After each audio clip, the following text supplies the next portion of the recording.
Assalamualaikum warahmatullahi wabarakatuh. Puji sinar syukur, urang payakeun sadaya ka Gusti Nu Maha Suci. Salawat serta salamna teu hilap dilimpah curahkeun ka Nabi Muhammad sallallahu alaihi wasallam. Ka para juri nu nepi kahormat sarta ka para panitia nu nepi kacinta. Hadirin sadayana nepi kahormat kusim abdi, dina kesempatan ieu abdi bade mendarikeun ngeunaan bahayana narkoba pikeun urang sadayana. Kumarakna nu nyalahgunakeun narkoba di zaman kiwari, bobudak sakola, artis, nepi ka pajabat pamarentah nyalahgunakeun barang haram eta.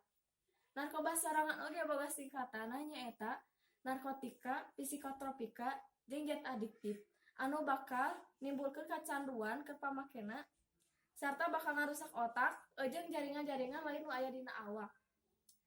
Narkoba oge aya sababaraha jenis diantarana jenis kahiji aya ganja, opium, morfin.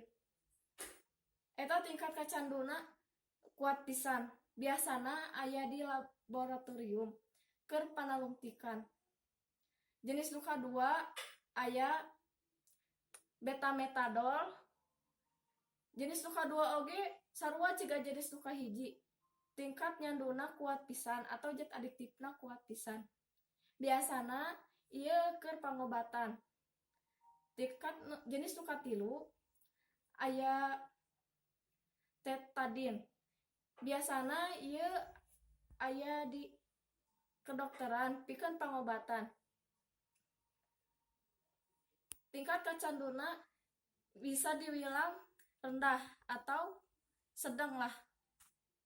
Janten ayeuna urang ulah nepikeun ka nyobaan eta barang haram teh kumargi bakal ngarugikeun diri sorangan, keluarga, sarta nagara.